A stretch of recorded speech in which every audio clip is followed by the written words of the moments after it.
En 1751, dans les jardins de Versailles, une fillette de 12 ans souriait en regardant le 3e cercueil descendre en terre. Céleste Dumont n'avait jamais versé une larme pour aucun de ses petits camarades décédés. Mais ce n'était pas cela le plus troublant.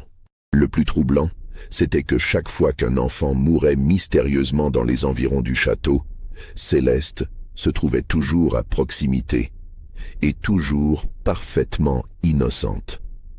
Si cette histoire vous intrigue déjà, n'hésitez pas à vous abonner à notre chaîne et dites-nous en commentaire de quelle ville vous nous écoutez. Car aujourd'hui, nous allons plonger dans l'un des mystères les plus dérangeants de l'Ancien Régime français, une affaire qui remit en question la nature même de l'innocence enfantine et les limites de la justice royale. L'année 1751 marquait l'apogée du règne de Louis XV. La France rayonnait par son faste, ses arts et sa culture raffinée, mais derrière les dorures de Versailles se cachaient des tensions sociales grandissantes. La petite noblesse de province gravitait autour de la cour, espérant obtenir les faveurs royales, tandis que les artisans et commerçants habiles parvenaient parfois à s'élever dans la hiérarchie sociale grâce à leur talent. C'était le cas de maître Pierre-Antoine Dumont, horloger de génie établi dans le bourg de Saint-Germain-en-Laye. Ses mécaniques d'une précision remarquable lui avaient valu la reconnaissance de plusieurs courtisans influents. Ses pendules ornaient désormais les salons de la petite noblesse versaillaise, et son nom circulait dans les antichambres du château. Cette réussite lui permit d'offrir à sa fille unique, Céleste, une éducation digne des enfants de la noblesse. Céleste Dumont était une enfant d'une beauté saisissante. Ses cheveux blonds comme les blés de Beauce encadraient un visage aux traits délicats, dominé par des yeux d'un bleu cristallin qui semblait percer l'âme de ses interlocuteurs. Mais sa beauté n'était rien comparée à son intelligence exceptionnelle.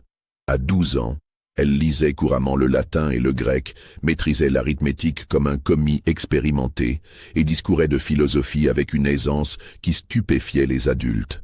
Madame de Fontenay, épouse d'un conseiller au Parlement, l'avait remarqué lors d'une visite chez l'horloger et avait insisté pour l'introduire dans les cercles mondains de Versailles.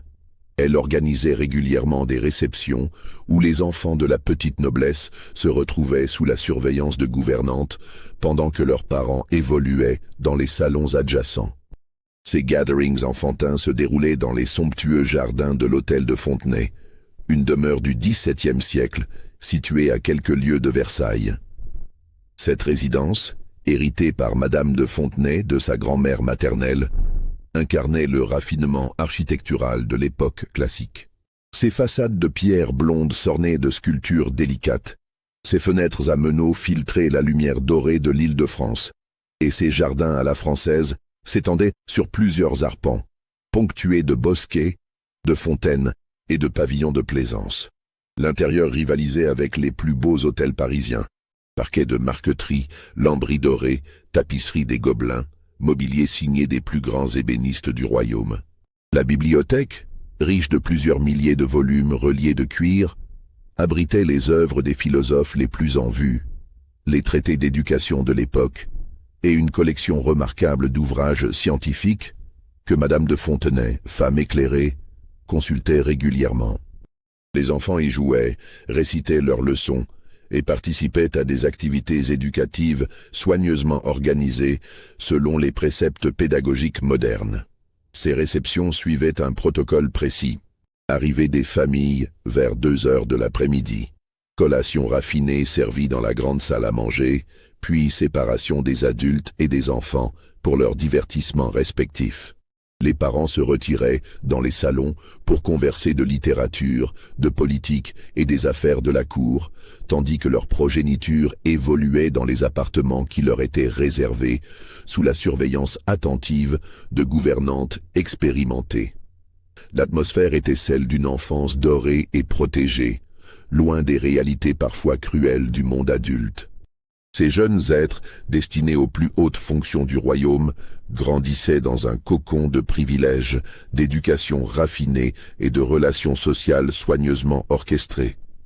Leurs préoccupations se limitaient à l'apprentissage des bonnes manières, à la maîtrise des arts d'agrément et à la formation de ces liens mondains qui détermineraient leur future position dans la société. Céleste se distinguait rapidement dans ce milieu privilégié. Dès ses premières apparitions chez Madame de Fontenay, elle éblouit l'assemblée par une maturité qui contrastait saisissamment avec son jeune âge. Sa conversation brillante révélait une culture exceptionnelle. Elle citait Racine et Corneille avec à-propos, discourait des découvertes scientifiques récentes, commentait avec perspicacité les événements politiques du royaume. Ses manières raffinées, d'une élégance naturelle qui ne devait rien à l'affectation, lui valurent l'admiration immédiate des autres enfants. Ces derniers se pressaient autour d'elle comme des disciples autour de leur maître, suspendus à ses paroles, quêtant son approbation, imitant ses gestes et ses expressions. Elle organisait leur jeu avec l'autorité d'un chef naturel, proposait des activités toujours originales et captivantes, transformait les après-midi les plus ordinaires en aventures extraordinaires. Sa personnalité magnétique créait autour d'elle un véritable cercle de dévots qui lui vouaient une admiration proche de la vénération. Les adultes eux-mêmes n'échappaient pas à son charme. Madame de Fontenay se plaisait à exhiber cette protégée exceptionnelle devant ses invités, sollicitant ses opinions sur des sujets variés, la faisant réciter des vers ou résoudre des problèmes d'arithmétique complexes. Cet enfant possède un don du ciel, répétait-elle volontiers. Son éducation fait honneur à son père et sa beauté n'a d'égal que son intelligence. Le premier incident survint un après-midi d'octobre 1751 lors d'une promenade dans les bois de Marly. Céleste avait organisé une chasse au trésor pour ses jeunes compagnons, une activité qui consistait à rechercher des objets dissimulés dans la forêt selon des indices énigmatiques qu'elle avait elle-même rédigés. Philippe-Henri de Montclerc, fils d'un maître des requêtes, âgé de 11 ans, participait à cette excursion avec enthousiasme. C'était un garçon vif et curieux, mais parfois imprudent dans ses jeux. Les enfants étaient accompagnés de mademoiselle Berthe Lecœur, gouvernante expérimentée de 50 ans, réputée pour sa vigilance et sa sévérité bienveillante. Vers 3 heures de l'après-midi, Philippe-Henri découvrit un indice menant vers une clairière isolée. Céleste l'encouragea vivement à explorer cette piste, affirmant que le trésor principal s'y trouvait probablement. Le garçon s'élança avec ardeur, suivi de 2 autres enfants, tandis que Céleste demeurait auprès de la gouvernante, feignant une légère fatigue. 1 heure plus tard, des cris d'alarme retentirent dans la forêt. Philippe-Henri gisait au pied d'un chêne centenaire, inconscient, le visage livide et les lèvres légèrement bleutées. Près de lui, éparpillés sur le sol humide, se trouvaient les restes de champignons qu'il avait apparemment consommés en croyant découvrir une friandise exceptionnelle. Mademoiselle Lecœur fit immédiatement transporter l'enfant chez le médecin le plus proche, maître Jean-Baptiste Roussel, praticien réputé de Saint-Germain. Malgré tous ses efforts, saignée, purge, administration de thériaque et autres remèdes de l'époque, Philippe-Henri rendit son dernier souffle avant le coucher du soleil, emporté par ce que le médecin diagnostiqua comme un empoisonnement par amanite phalloïde. L'enquête menée par le lieutenant de police de Saint-Germain, M. de Beaumont, révéla que Philippe-Henri avait trouvé les champignons exactement à l'endroit indiqué, par l'indice rédigé par Céleste. Cette découverte troublante amena l'enquêteur, homme méticuleux formé aux méthodes les plus modernes de l'investigation criminelle, à examiner minutieusement les circonstances de ce drame apparemment accidentel. M. de Beaumont, âgé de 42 ans, servait la justice royale depuis plus de 20 années. Ancien militaire reconverti dans la police après une blessure reçue lors de la bataille de Fontenoy, il avait acquis une réputation de perspicacité et d'intégrité qui lui valait la confiance des plus hautes autorités. Son expérience des affaires criminelles l'avait rendu particulièrement attentif aux détails qui échappaient ordinairement aux observateurs superficiels. L'examen de la scène révéla plusieurs éléments troublants. Les champignons mortels, des amanites phalloïdes particulièrement vénéneuses, ne poussaient pas naturellement à cet endroit selon les botanistes locaux consultés. Ces espèces préféraient habituellement les sous-bois humides et ombragés, alors que la clairière où Philippe-Henri les avait trouvées était sèche et largement exposée au soleil. Comment ces champignons s'étaient-ils retrouvés là, disposés de manière si tentante près d'un tronc d'arbre creux? Par ailleurs, l'analyse de l'énigme rédigée par Céleste révéla une précision géographique surprenante. Les indices menaient non seulement vers la clairière fatale, mais désignaient avec une exactitude troublante l'arbre spécifique au pied duquel gisaient les champignons. Cette précision dépassait largement ce qu'une fillette étrangère à la région aurait pu connaître, même en consultant les cartes les plus détaillées disponibles à l'époque. Interrogée sur ces contradictions, Céleste expliqua avec une candeur désarmante qu'elle avait effectivement exploré les environs lors de précédentes visites, accompagnée de domestiques qui connaissaient parfaitement les bois de Marly. Jean-Baptiste, le jardinier de Madame de Fontenay, m'a fait découvrir tous les recoins de la forêt, affirma-t-elle avec un sourire innocent. Il m'a montré les plus beaux arbres, les sources cachées, les clairières secrètes où les seigneurs d'autrefois organisaient leur chasse. Cette explication, vérifiée auprès du jardinier en question, se révéla parfaitement exacte. Jean-Baptiste Moreau, homme simple et dévoué, confirma avoir accompagné la fillette dans plusieurs promenades forestières, impressionné par sa curiosité et sa mémoire exceptionnelle. « Mademoiselle Céleste retient tout ce qu'elle voit », témoigna-t-il. « Elle me posait sans cesse des questions sur les plantes, les arbres, les animaux de la forêt. C'est une enfant passionnée par la nature. » Mais l'enquêteur nota une nuance troublante dans ce témoignage. Le jardinier évoqua l'intérêt particulier que portait Céleste aux plantes dangereuses, aux champignons toxiques, aux baies vénéneuses qu'elle identifiait avec une précision remarquable. Elle connaissait par cœur toutes les espèces à éviter, précisa Jean-Baptiste. Elle me demandait toujours de lui confirmer lesquelles étaient les plus mortelles. Combien il fallait en manger pour tomber malade, combien de temps durait l'empoisonnement. Je ne savais pas que ces champignons poussaient à cet endroit, monsieur le lieutenant, déclara-t-elle de sa voix claire et mélodieuse. Je pensais que Philippe trouverait peut-être un vieux coffret ou des pièces anciennes que les précédents propriétaires auraient pu dissimuler. Comment aurais-je pu deviner qu'il goûterait à des champignons sauvages? Sa logique était imparable, son alibi parfait, et ses larmes semblaient sincères. Mademoiselle Lecoeur témoigna que Céleste n'avait pas quitté sa surveillance et qu'elle avait même tenté de dissuader Philippe Henry de s'aventurer seul dans les bois. La famille de Montclair, bien que dévastée par le deuil, ne formula aucun soupçon à l'encontre de la fillette.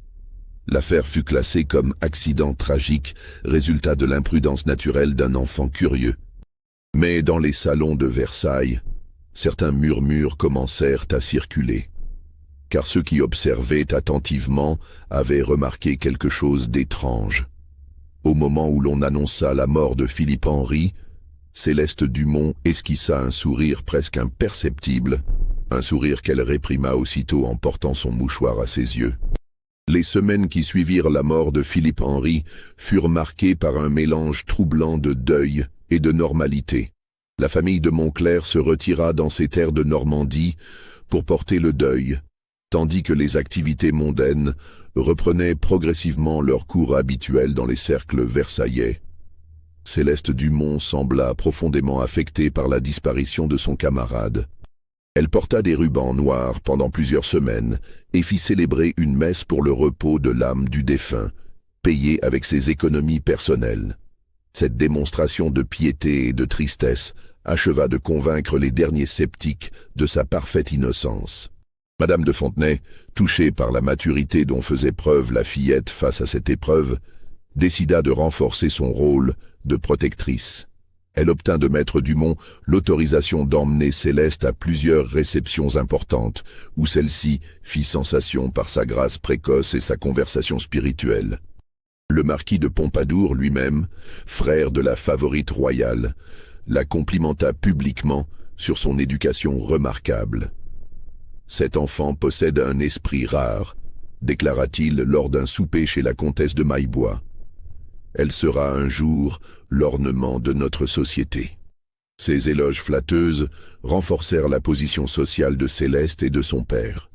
Les commandes affluèrent vers l'atelier de Maître Dumont, qui put s'installer dans un hôtel particulier plus prestigieux de Saint-Germain. Céleste reçut une éducation encore plus raffinée, avec des leçons de danse, de musique et d'art de la conversation dispensées par les meilleurs maîtres de la région. Cependant, certains domestiques commencèrent à rapporter des détails troublants concernant le comportement de la fillette lorsqu'elle croyait n'être observée par personne. Thomas Barbier, valet de chambre chez Madame de Fontenay, confia à sa femme que Céleste passait de longs moments seule dans la bibliothèque, consultant des ouvrages de médecine et de botanique, avec une attention qui lui paraissait peu naturelle chez une enfant de son âge. Elle étudiait des planches représentant des plantes vénéneuses, avec la même passion qu'une autre fillette aurait mise à regarder des images de robes ou de bijoux, racontait-il. Et quand je suis entré par hasard dans la bibliothèque, elle a refermé le livre si rapidement qu'elle a failli le déchirer. Marguerite Dulac, femme de chambre au service de la même maison, remarqua que Céleste collectionnait discrètement de petits objets appartenant aux autres enfants. Un bouton de manchette, un ruban, une bague d'enfant, des bagatelles qu'elle conservait précieusement dans un petit coffret nacré. Interrogée sur cette habitude, Céleste expliqua qu'elle gardait ses souvenirs pour se rappeler ses amis absents, ce qui parut touchant et naturel. Mais le plus troublant était peut-être l'influence qu'elle exerçait sur ses camarades. Plusieurs mères remarquèrent que leurs enfants rentraient des réceptions changés, plus secrets, parfois mélancoliques. Ils parlaient sans cesse de Céleste, répétaient ses opinions, imitaient ses manières, comme s'ils étaient sous l'emprise d'une fascination inexplicable. Madame de Villeroy, mère d'Augustin, un garçon de 10 ans particulièrement sensible, s'inquiéta de voir son fils dessiner obsessionnellement des scènes de mort et de maladie après ses rencontres avec Céleste. Elle nous a appris un jeu merveilleux, expliquait Augustin. Il faut imaginer comment les gens vont mourir et celle ou celui qui devine juste gagne la partie. Ces observations isolées auraient pu passer pour des inquiétudes de parents trop protecteurs, si un second drame n'était venu alimenter les soupçons naissants. Le deuxième incident eut lieu en décembre 1751, lors des festivités de la Saint-Nicolas organisées dans l'hôtel de Fontenay.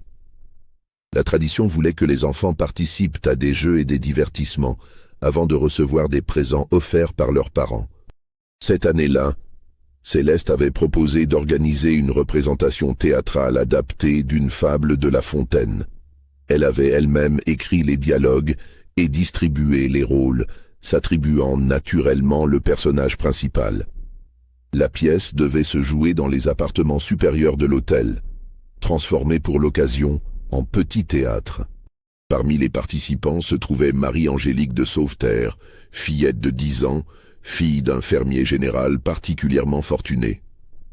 Marie-Angélique était une enfant timide mais intelligente, qui vouait une admiration sans borne à Céleste. Elle avait accepté avec joie le rôle de la bergère Nève dans la fable adaptée. La représentation commença vers 5 heures du soir, devant un parterre de parents et d'invités installés dans le salon adjacent. Céleste dirigeait ses camarades avec l'autorité naturelle d'un metteur en scène professionnel, corrigeant leurs intonations, ajustant leurs gestes, veillant aux moindres détails du spectacle. Au troisième acte, l'action prévoyait que Marie-Angélique monte sur une estrade dissimulée derrière un paravent pour déclamer un monologue. Cette estrade, haute d'environ 6 pieds, était accessible par un petit escalier mobile que les domestiques avaient installé l'après-midi même sous la direction de Céleste. Marie-Angélique gravit les marches avec application, récita ses premiers vers avec une voix claire, puis un craquement sinistre retentit. L'escalier céda brutalement, et la fillette chuta lourdement sur le parquet de chêne. Sa tête heurta violemment l'angle d'une commode Louis XIV, et elle demeura immobile, un filet de sang s'écoulant de sa tempe. Le chaos s'empara immédiatement de l'assemblée. Madame de Fontenay appela son médecin personnel, maître Roussel, le même qui avait tenté de sauver Philippe-Henri quelques semaines plus tôt. Malgré les soins prodigués, application de compresses froides, administration de sel et de cordiaux, Marie-Angélique ne reprit jamais connaissance. Elle s'éteignit dans la nuit, emportée par ce que le médecin diagnostiqua comme une commotion cérébrale fatale.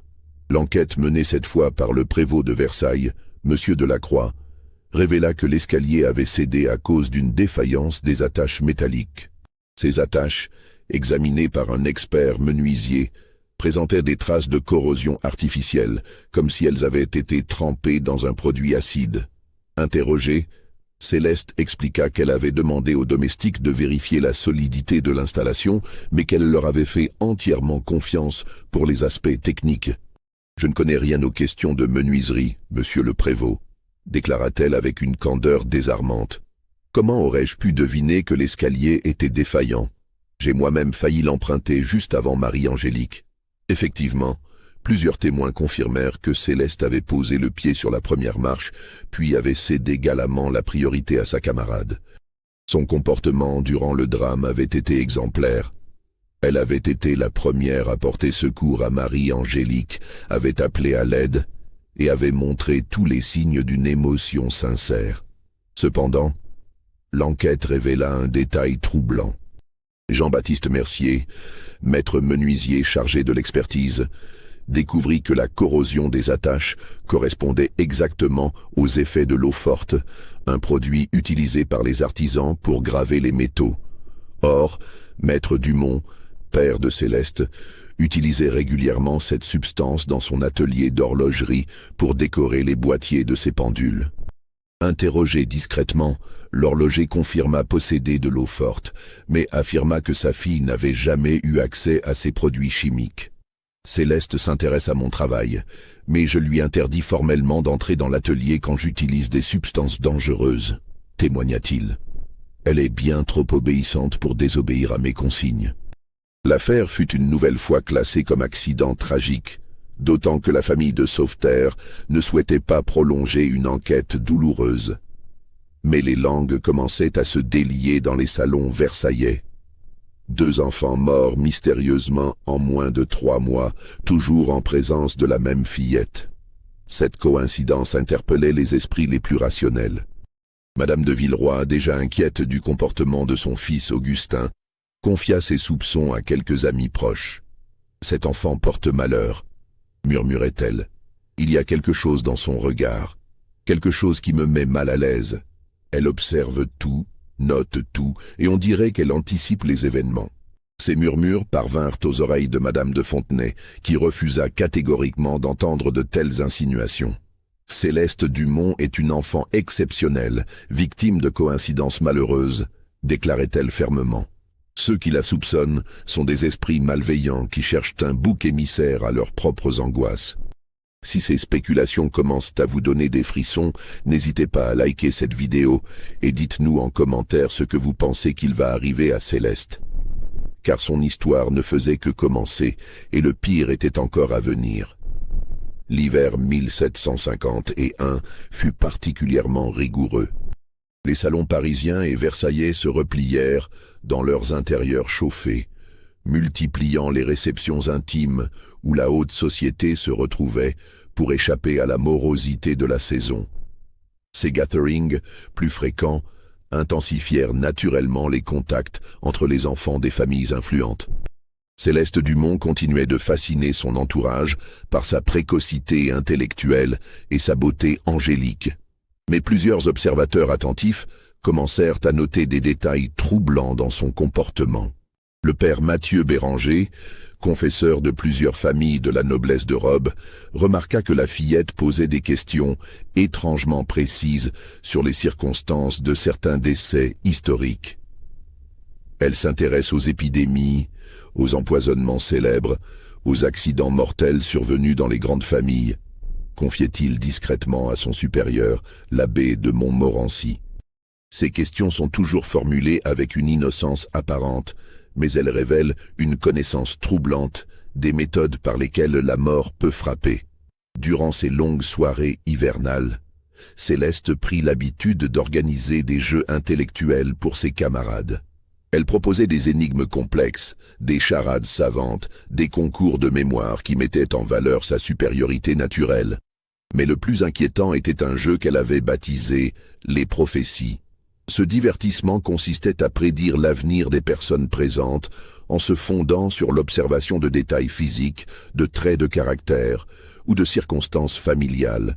Céleste excellait dans cet exercice, formulant des prédictions si précises qu'elles en devenaient troublantes. Elle prédit ainsi que Madame de Courtenay souffrirait bientôt de douleurs à la poitrine, ce qui se vérifia quelques semaines plus tard quand la dame développa une angine de poitrine. Elle annonça que Monsieur de Beauvais perdrait une somme importante au jeu, et celui-ci fut effectivement ruiné par une série de paris malheureux au lansquenet. Mais ses prédictions concernant les enfants étaient particulièrement dérangeantes. Elle prédit que le petit Louis de Montbrison aurait des difficultés respiratoires, que Isabelle de Souvigny souffrirait de maux d'estomac persistants, que Charles-Alexandre de Faudois serait victime d'un accident dans l'eau. Ces prophéties, formulées avec le sourire innocent d'une fillette de 12 ans, créaient un malaise grandissant parmi les adultes présents. D'autant qu'elles se réalisaient avec une précision troublante. Louis développa effectivement de l'asthme, Isabelle fut prise de violents vomissements après plusieurs repas, et Charles-Alexandre faillit se noyer dans le bassin du jardin de ses parents. Le docteur Roussel, qui soignait désormais plusieurs familles de ce milieu, commença à établir des corrélations inquiétantes. Il y a une recrudescence troublante de maladies et d'accidents parmi les enfants qui fréquentent Mademoiselle Dumont, confia-t-il à son épouse. Ce peut être une coïncidence, mais la médecine m'a appris à me méfier des coïncidences trop nombreuses. Le médecin entreprit discrètement de questionner ses jeunes patients sur leurs habitudes alimentaires, leurs jeux, leurs activités récentes. Il découvrit ainsi que plusieurs enfants avaient reçu de Céleste de petits présents comestibles, des dragées artisanales, des fruits confits, des pastilles parfumées qu'elle prétendait avoir préparées elle-même selon des recettes apprises de sa grand-mère. Ces friandises, analysées par un apothicaire discret, révélèrent la présence de substances irritantes. Poudre de cantharide à dose infime, essence d'euphorbe, extrait de coloquinte. Rien de mortel, mais suffisant pour provoquer les malaises et indispositions observées chez les enfants. Confronté à ces découvertes, le docteur Roussel se trouva dans une position délicate. Comment accuser une fillette de 12 ans, fille d'un artisan respecté, protégée par Madame de Fontenay, admirée par toute la société versaillaise? Ses soupçons lui paraissaient monstrueux, contraires à toutes les lois naturelles et morales. Il décida de faire part de ses inquiétudes au lieutenant général de police de Versailles, Monsieur de Sartine, en espérant que celui-ci saurait mener une enquête discrète sans compromettre la réputation d'une enfant peut-être innocente. Cette démarche allait déclencher une série d'événements qui changeraient définitivement le cours de l'affaire. Pendant ce temps, Céleste continuait ses activités avec un sang-froid remarquable. Elle se montrait plus attentionnée que jamais envers ses camarades malades, leur rendait visite, leur apportait des présents, leur témoignait une sollicitude touchante. Cette attitude renforçait encore l'image d'une enfant au grand cœur, incapable de nuire à quiconque. Mais ceux qui l'observaient attentivement remarquaient parfois dans ses yeux cette lueur étrange, cette satisfaction à peine contenue quand elle contemplait la souffrance d'autrui. Un détail que seuls les plus perspicaces percevaient et qu'ils n'osaient partager tant il leur paraissait invraisemblable. L'enquête secrète menée par Monsieur de Sartine débuta en février 1752. Le lieutenant général de police, homme d'expérience habitué aux affaires les plus délicates de la cour, décida d'agir avec une prudence extrême. Il chargea son meilleur agent, maître François de Brémond, de surveiller discrètement les activités de Céleste Dumont sans éveiller les soupçons de son entourage. De Brémond était un homme de 45 ans, ancien officier de dragon devenu enquêteur par vocation après avoir été blessé lors du siège de Maastricht en 1748. Sa carrière militaire lui avait enseigné l'art de l'observation tactique et de l'analyse des comportements humains sous pression. Reconverti dans la police royale, grâce à la protection du maréchal de Saxe, il avait résolu plusieurs affaires criminelles complexes qui avaient établi sa réputation dans les cercles gouvernementaux. Son physique imposant, grande taille, carrure puissante, regard perçant, dissimulait une intelligence subtile et une sensibilité psychologique remarquable. Il possédait cette faculté rare de percevoir les non-dits, de déceler les mensonges les plus habiles, de comprendre les motivations secrètes qui animaient les criminels les plus retors. Ses supérieurs l'avaient surnommé « l'homme qui lit dans les âmes », titre qu'il portait avec une modestie teintée de fierté professionnelle. Sa première rencontre avec Céleste Dumont le dérouta complètement, remettant en question toutes ses certitudes sur la nature humaine et les manifestations du mal. Cette fillette possède un esprit d'une maturité extraordinaire, nota-t-il dans son rapport initial. Elle s'exprime avec l'aisance d'une femme de 30 ans, maîtrise ses émotions avec un contrôle parfait et manifeste une connaissance du monde qui dépasse largement son âge. Si elle était coupable des méfaits qu'on lui prête, ce serait le plus jeune criminel de l'histoire du royaume, et probablement le plus dangereux. Cette première impression, consignée dans ses notes personnelles, révélait déjà l'ampleur du défi qu'il allait devoir relever. Car de Brémond comprenait instinctivement qu'il n'avait pas affaire à une criminelle ordinaire, mais à un esprit d'une intelligence exceptionnelle qui avait choisi le mal comme terrain d'expression de ses talents précoces. L'enquêteur adopta l'identité soigneusement préparée d'un précepteur itinérant, Monsieur de Courtivron, spécialisé dans l'enseignement des langues anciennes aux enfants de la noblesse. Cette couverture, élaborée avec l'aide des services secrets de Monsieur de Sartine, lui fournissait des références impeccables auprès de plusieurs familles aristocratiques de province, des lettres de recommandation parfaitement imitées, et même un passé fictif complet, incluant ses prétendues études au collège Louis-le-Grand et son ordination mineure qui justifiait sa connaissance approfondie du latine et du grec. Cette fausse identité lui permit de fréquenter l'hôtel de Fontenay sans éveiller les soupçons, présenté par Madame de Villeroy comme un érudit de passage désireux d'observer les méthodes éducatives modernes appliquées aux enfants de qualité.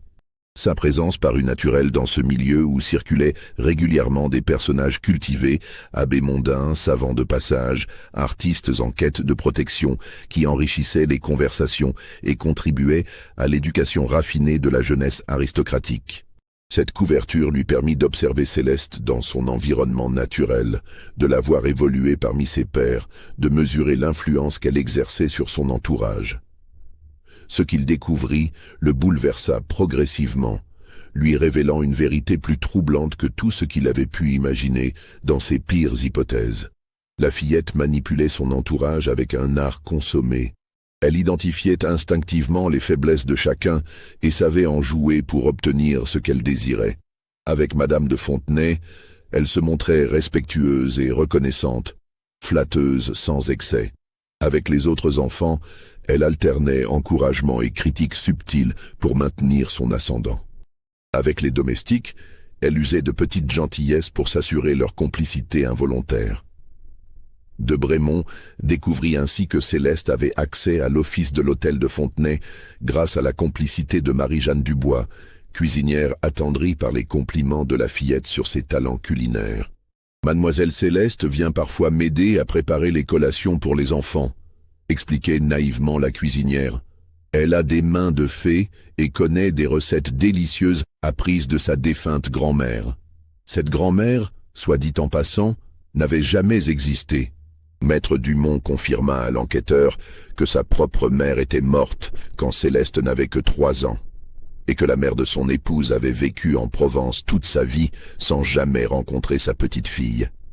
Céleste avait donc inventé ce personnage pour justifier ses connaissances culinaires suspectes. L'enquête révéla également que la fillette s'était constitué un véritable laboratoire secret dans les combles de la maison paternelle.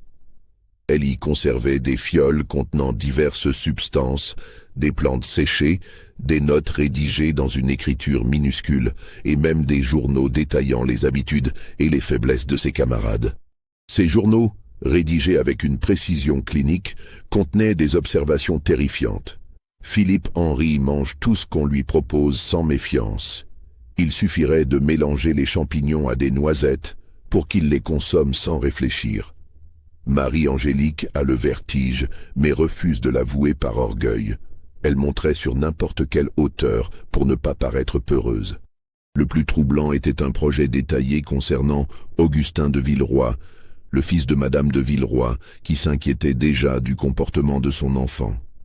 Céleste avait noté que le garçon adorait la natation et qu'il se rendait régulièrement au bain de Seine organisé pour les enfants de la noblesse. Elle avait même dessiné un plan des lieux, indiquant les courants dangereux et les zones où un accident pourrait paraître naturel. De Brémond comprit qu'il fallait agir rapidement. Il informa immédiatement M. de Sartine, qui décida d'organiser une surveillance rapprochée d'Augustin de Villeroy lors de sa prochaine sortie au bain. Cette surveillance allait permettre de démasquer définitivement Céleste Dumont. Le piège se referma un après-midi de mars 1752. Augustin participait à une excursion de natation organisée dans les jardins de Saint-Cloud, sous la surveillance de maître Pellerin, professeur de natation réputé. Céleste avait obtenu l'autorisation de les accompagner, prétextant son désir d'apprendre à nager. Dissimulé dans les bosquets environnants, de Brémond observait la scène avec une longue vue. Il vit Céleste attendre patiemment le moment propice, surveiller les mouvements du professeur et des autres enfants, puis s'approcher discrètement d'Augustin, qui nageait dans la partie la moins profonde du bassin. La fillette se plaça stratégiquement près du bord, tenant à la main une longue perche utilisée normalement pour repêcher les feuilles mortes. Quand Augustin s'approcha d'elle en nageant, elle plongea soudainement la perche sous l'eau et l'utilisa pour bloquer les mouvements du garçon, le maintenant sous la surface. Augustin se débattit énergiquement, mais Céleste maintenait fermement la perche tout en surveillant les alentours. Si de Brémond n'était pas intervenu immédiatement en se précipitant hors de sa cachette et en plongeant dans le bassin, le garçon se serait certainement noyé. L'enquêteur sauva Augustin in extremis, mais sa présence inattendue alerta immédiatement Céleste. Celle-ci lâcha la perche, qui coula au fond du bassin, et se mit à crier à l'aide comme si elle venait de découvrir l'accident. Son sang-froid était stupéfiant. En quelques secondes, elle avait transformé une tentative de meurtre en accident tragique évité de justesse. « Monsieur Augustin a coulé, il a coulé !» criait-elle avec des larmes apparemment sincères. J'ai essayé de l'aider avec la perche, mais elle était trop lourde pour moi. Heureusement que ce monsieur était là. Maître Pellerin, alerté par les cris, accourut et ne vit qu'un sauvetage héroïque effectué par un inconnu providentiel. De Brémond se présenta sous son fausse identité de précepteur, expliquant sa présence par une promenade solitaire dans les jardins. Mais son regard croisa celui de Céleste, et il y lut une intelligence glaciale qui le fit frissonner. La fillette avait compris qu'elle était découverte. Pendant que maître Pellerin s'occupait d'Augustin et que les autres enfants s'agitaient autour d'eux, elle s'approcha discrètement de l'enquêteur et lui murmura d'une voix à peine audible « Vous ne pourrez jamais rien prouver, monsieur l'enquêteur. Je ne suis qu'une petite fille innocente. » Cette phrase, prononcée avec un sourire angélique, révéla la véritable nature de Céleste Dumont. De Brémond comprit qu'il avait affaire à un esprit criminel d'une précocité terrifiante, capable de planifier des meurtres avec la précision d'un professionnel tout en conservant l'apparence d'une enfant modèle. Le soir même, l'enquêteur fit son rapport complet à M. de Sartine. Les preuves étaient accablantes. Les journaux secrets, le laboratoire clandestin, les substances toxiques, la tentative d'assassinat observée directement. Mais un problème majeur demeurait. Comment faire juger une enfant de 12 ans par la justice royale?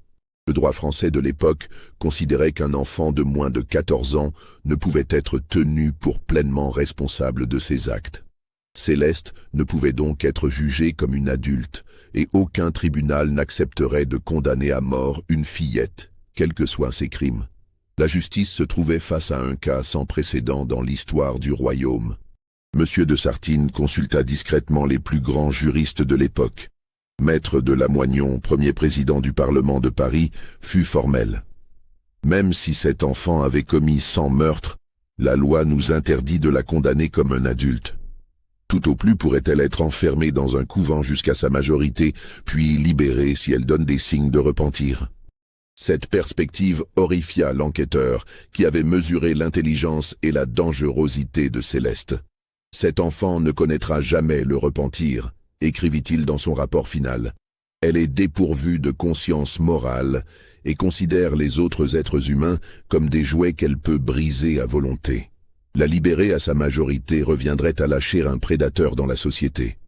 Mais la justice avait ses limites, et même la plus terrible des vérités devait s'incliner devant la loi. Une solution alternative fut cependant envisagée, une solution qui allait déterminer le sort définitif de Céleste Dumont et révéler les véritables ressorts du pouvoir royal. Face à l'impossibilité de juger Céleste selon les voies légales ordinaires, M. de Sartine prit une décision exceptionnelle. Il organisa une réunion secrète avec les familles victimes des crimes de la fillette, les principales figures de la société versaillaise concernées par l'affaire et quelques personnalités influentes de la cour. Cette assemblée clandestine se tint dans les appartements privés de Madame de Pompadour elle-même, qui avait été alertée de l'affaire par son frère le marquis. La favorite royale, femme d'intelligence remarquable, comprit immédiatement les enjeux de la situation. Si cette histoire s'ébruitait publiquement, déclara-t-elle, elle ébranlerait la confiance de la noblesse dans l'éducation de ses enfants et jetterait le soupçon sur toutes les familles de notre milieu. Il faut agir avec discrétion absolue. Les parents des victimes, les familles de Montclair, de Sauveterre et de Villeroy furent mis au courant des découvertes de l'enquête. Leur première réaction fut l'incrédulité, puis l'horreur, enfin une colère froide qui demandait vengeance. Mais Madame de Pompadour leur fit comprendre que la vengeance devait céder le pas à la raison d'État. « Nous ne pouvons permettre qu'un scandale de cette ampleur éclabousse la cour, » expliqua-t-elle. « Mais nous ne pouvons non plus laisser cet enfant en liberté. Il existe une solution qui préservera les apparences tout en neutralisant définitivement le danger qu'elle représente. » Cette solution fut élaborée avec le concours discret de plusieurs personnalités influentes. Il fut décidé que Céleste Dumont serait officiellement envoyée dans un couvent de province pour parfaire son éducation religieuse, une décision qui paraîtrait naturelle, étant donné sa piété apparente et son désir supposé de se consacrer à Dieu. Mais la réalité était tout autre. Le couvent choisi était celui des Clarisses de Saint-Rémy, établissement isolé dans les montagnes du Dauphiné, dirigé par Mère Angélique de Montmorency, religieuse de haute naissance au courant de l'affaire. Cette abbesse accepta de recevoir Céleste, à condition que celle-ci soit placée sous surveillance permanente et qu'elle ne puisse jamais quitter l'établissement. Les conditions de ce confinement déguisé furent soigneusement définies. Céleste vivrait dans une cellule individuelle, n'aurait aucun contact avec les autres pensionnaires, recevrait ses repas préparés exclusivement par Mère Angélique et serait surveillée jour et nuit par des religieuses triées sur le volet. Officiellement, elle suivrait une retraite spirituelle de longue durée pour approfondir sa vocation religieuse. L'opération fut menée avec un secret absolu. Maître Dumont fut convoqué par M. de Sartine et mis au courant de la véritable nature de sa fille.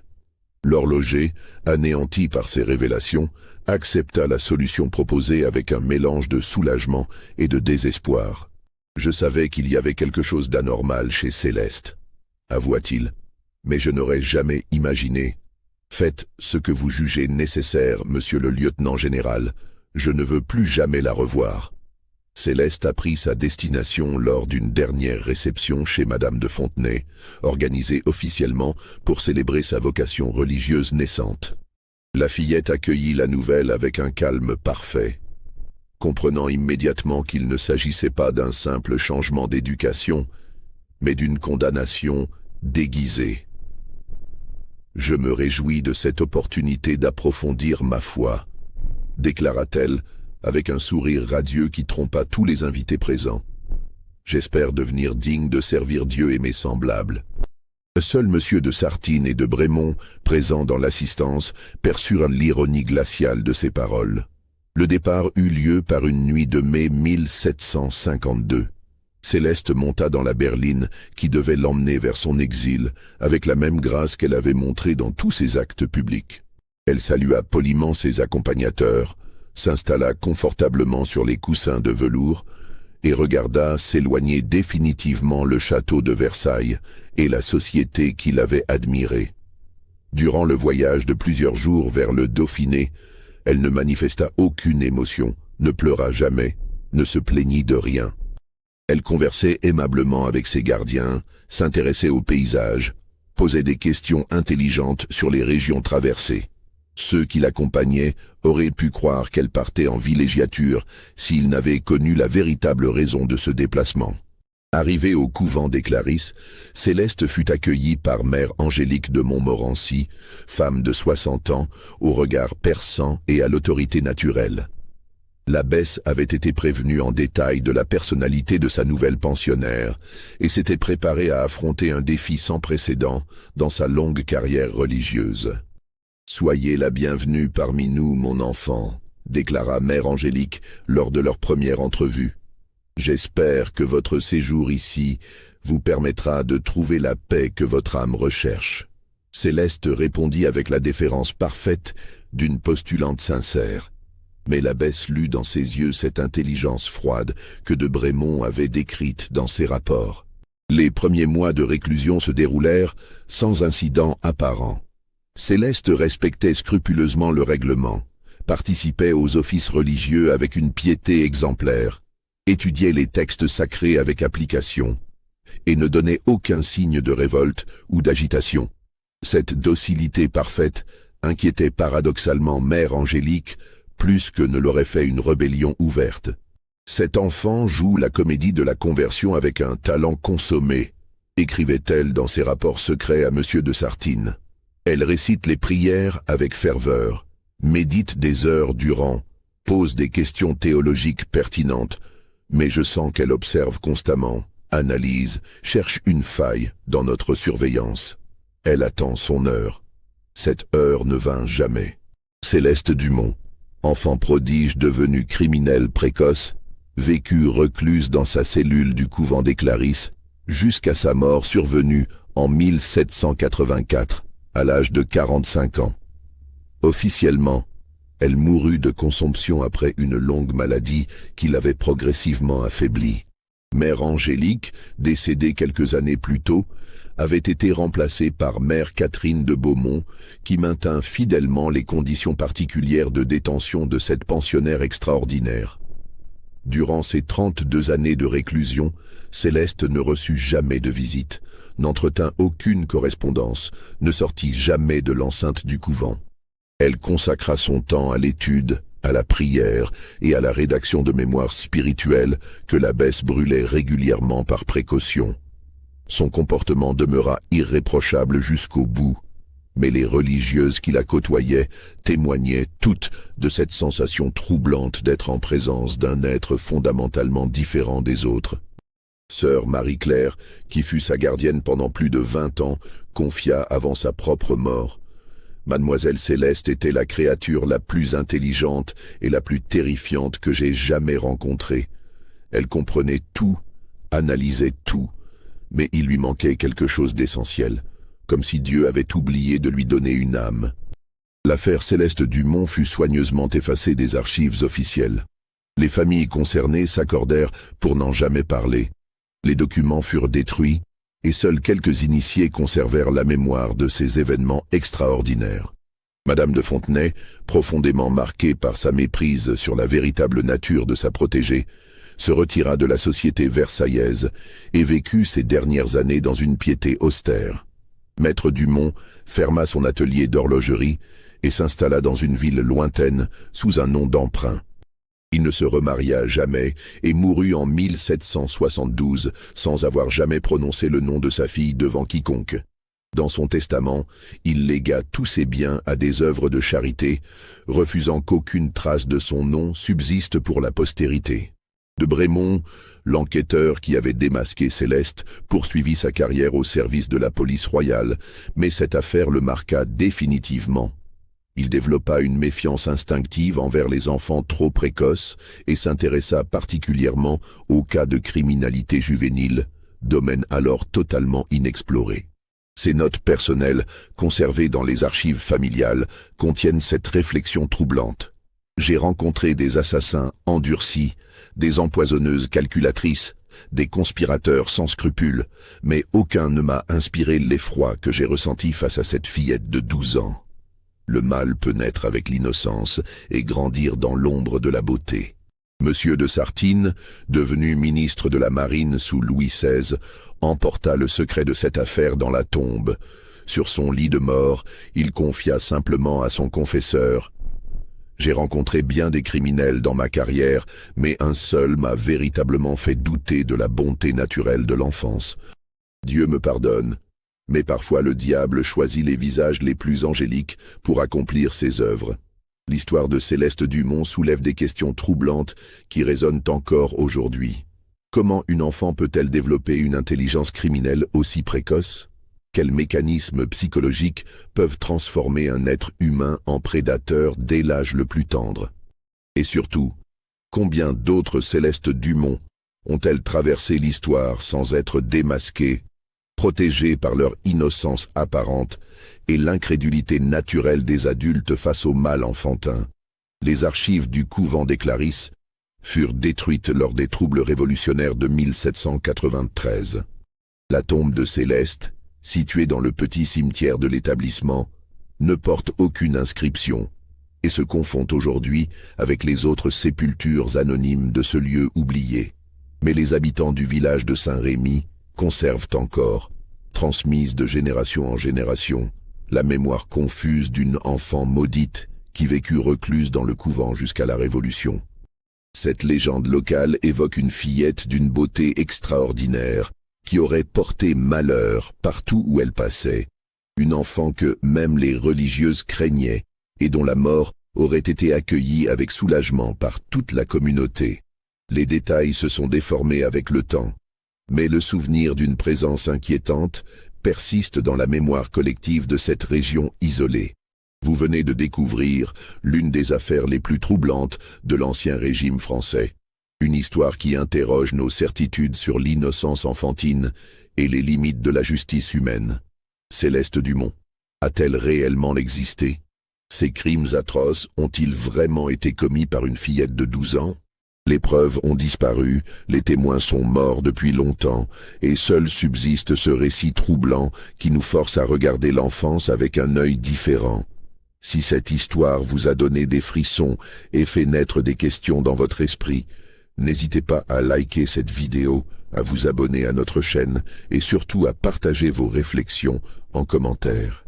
Pensez-vous qu'une enfant puisse vraiment développer une nature criminelle aussi précoce? Ou croyez-vous que certains détails de cette affaire ont été exagérés par les témoins de l'époque? Partagez cette vidéo avec ceux qui s'intéressent aux mystères sombres de l'histoire française et dites-nous, vous aussi, vous vous demandez si tout cela a vraiment pu arriver?